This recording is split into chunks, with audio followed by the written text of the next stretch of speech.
Batuketak eta kenketak ikusita, polinomioen arteko biderketak ikusiko ditugu tutorial honetan. Demagun, px eta qx bi polinomio hauek ematen dizkigutela. Eta beraien arteko biderketak kalkulatu behar dugula. Hau egiteko, bi modu edukiko ditugu. Hauxe lehenengo era. Polinomio bat bestearen azpian jarri eta biderketa egingo dugu. Gai gutxien dituen polinomioa, kasu honetan 2x ken 3, beheko aldean jarriko dugu.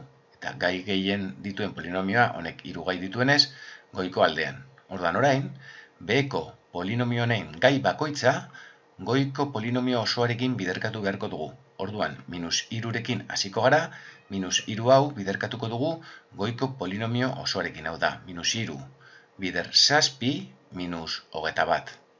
Orain, -3 bider 3x minus 9x. Eta -3 bider 5x ber lau minus 15x ber lau. Eta x ber 3 eta x ber 2 gairik ez daukagunez, bi utxune utxiko ditugu. Ondoren, 2x, bigarren gaia, ere biderkatuko dugu goiko polinomio osoarekin. Orduan, 2x bider 7 14x. Orain, 2x bider 3x 6x ber 2. Eta 2x bider 5x ber lau 10x ber 5. Eta x ber laurik eta x ber 3rik ez daukagunez, bi utxune utxiko ditugu. Guztiak ikusi dugun bezala, kokatu ditugu, letrasko zatia berdina daukatenak alineatuta, Orain, besterik gabe, batuketa egin barko dugu. -21, gehi 0, -21. Minus 9x gehi 14x, plus 5x, Hemen ez daukagu ezer gehi 6x ber 2, 6x ber 2.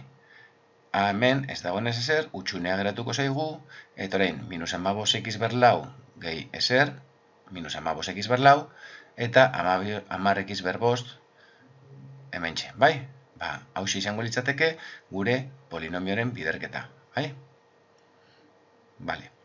Ointxe, ikusiko dugu beste era bat bi polinomioen arteko biderketa egiteko. Polinomio berdinak hartuko ditugu eta biderketa egiteko bata besteari jarraian jarriko ditugu biderkatzen, Orain, lehen bezala, gai gutxien dauzkan polinomioa kasu honetan bigarrena, polinomio honen gai bakoitza aurreko polinomio osoarekin biderkatuko dugu. Hau da, hasiko gara, 2x aurreko polinomio osoarekin biderkatzen. 2x bider 5x ber lau, 5 bider 2 10, eta x ber lau bider x, x ber 5. Hurrengoa, 2x bider 3x, 3 bider 2 6, eta x bider x, 6x ber 2.